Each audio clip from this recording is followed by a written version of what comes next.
ચાલો આજે કંઈક મજેદાર શીખીએ. ક્યારે એવું બન્યું છે કે મોટી મોટી સંખ્યાઓ જોઈને માથું ફરી જાય? આજે આપણે ગણિતની એક એવી જાદુઈ ટ્રીક શીખવાના છીએ જે આ મોટી સંખ્યાઓને એકદમ સહેલી બનાવી દેશે. કોઈ પણ સંખ્યાને તેના સૌથી નજીકના 100માં કેવી રીતે ફેરવવી? તૈયાર છો? ચાલો ત્યારે શરૂ કરીએ. જરા વિચારો, આપણે કોઈ સુપરમાર્કેટમાં છીએ અને લગભગ 2000 રૂપિયાનું બજેટ છે. કાર્ટમાં ઘણી બધી વસ્તુઓ છે અને હવે એનો ફટાફટ અંદાજ લગાવવો છે કે બિલ કેટલું થશે. બસ અહીં જ આ પદ્ધતિ કામમાં આવે છે. મોટી અને જટિલ સંખ્યાઓને સરળ બનાવીને ઝડપી અંદાજ લગાવવામાં એ આપણને મદદ કરે છે. તો આ રાઉન્ડિંગ એટલે કે અંદાજ લગાવવાની પદ્ધતિ આટલી બધી મહત્વની કેમ છે? ચાલો આપણા પહેલા વિભાગમાં આ જ સવાલનો જવાબ શોધીએ. આપણે જોઈશું કે આ નાનકડું સાધન આપણા રોજિંદા જીવનમાં કેવી રીતે મોટા ચમત્કાર કરી શકે છે. જરા કલ્પના કરો કે દરેક સંખ્યાને એની ચોક્કસ કિંમત સાથે જ યાદ રાખવી પડે તો કેવું અઘરું થઈ જાય.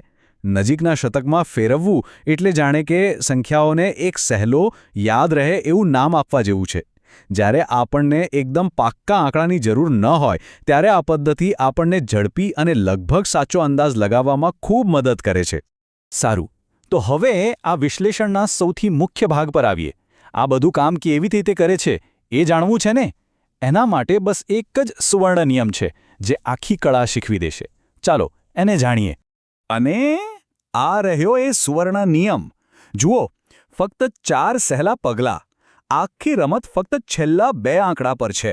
શું એ 50 કે એનાથી વધારે છે તો ઉપર જાઓ. શું એ 50થી ઓછા છે તો ત્યાં જ રહો. બસ આટલું સહેલું છે. ચાલો હવે આ નિયમને કામ કરતો જોઈએ. નિયમ તો સમજી લીધો, હવે એને અજમાવવાનો સમય છે. ચાલો આ સુવર્ણ નિયમને અમુક ઉદાહરણો પર લગાવીને જોઈએ કે એ ખરેખર કેટલો કામનો છે. આપણું પહેલું ઉદાહરણ આવી રહ્યું છે. તો આપણી સામે સંખ્યા છે 5,85,872. ચાલો સાથે મળીને આ કોયડો ઉકેલીએ. યાદ છે ને પહેલું પગલું શું હતું? એકદમ બરાબર. નિયમ કહે છે કે આખી સંખ્યાને ભૂલી જાઓ અને ફક્ત છેલ્લા 2 આંકડા પર જ ધ્યાન આપો. અહીં એ છે 72. ચાલો હવે આગળ વધીએ. હવે આવે છે નિર્ણયની ઘડી. આપણો જાદુઈ આંકડો છે 50. તો 72 એ 50 કરતાં મોટો છે કે નાનો? હા, સ્પષ્ટ રીતે 72 એ 50 કરતાં મોટો છે. તો હવે આપણો નિયમ શું કહે છે? અને એટલે જ આપણો જવાબ છે 5,85,900. કારણ કે 72 એ 50 કરતાં મોટો છે. આપણે રાઉન્ડ અપ કરીએ છીએ એટલે કે ઉપર જઈએ છીએ. આનો મતલબ એ થયો કે આપણે 800ને એના પછીના શતક એટલે કે 900માં ફેરવી દીધો. છે ને એકદમ સહેલું? એક ઉદાહરણથી ક્યાં મજા આવે, ખરું ને? ચાલો બીજું જોઈએ. આ વખતે પણ આપણે ઉપરની તરફ જ જઈશું. જરા જાતે પ્રયત્ન કરી જુઓ તો. ફરીથી નિયમનું પહેલું પગલું યાદ કરીએ. આપણે ફક્ત છેલ્લા 2 આંકડા 52 પર જ ધ્યાન આપવાનું છે. જો જવાબ 4,55,600 આવ્યો હોય તો તમે એકદમ સાચા છો. ફરીથી 52 એ 50 કરતાં મોટો હોવાથી આપણે 500ને આગલા શતક એટલે કે 600માં ફેરવીએ છીએ. શાબાશ! સારું, અત્યાર સુધી તો આપણે ઉપર જ ચડી રહ્યા હતા. હવે થોડું નીચે ઉતરવાનો સમય છે. આપણી સામે હવે એક એવો પડકાર છે જ્યાં સંખ્યા નીચેની તરફ જશે. ચાલો જોઈએ કે અહીં નિયમ કેવી રીતે લાગુ પડે છે. આ વખતે આપણા છેલ્લા 2 અંકો છે 09. હવે શું થશે? સ્પષ્ટ છે કે 09 એ 50 કરતાં ઘણો નાનો છે. તો નિયમ પ્રમાણે આપણું આગલું પગલું શું હોવું જોઈએ? અને આ રહ્યું પરિણામ. જ્યારે છેલ્લા 2 અંકો 50 કરતાં નાના હોય ત્યારે આપણે રાઉન્ડ ડાઉન કરીએ છીએ.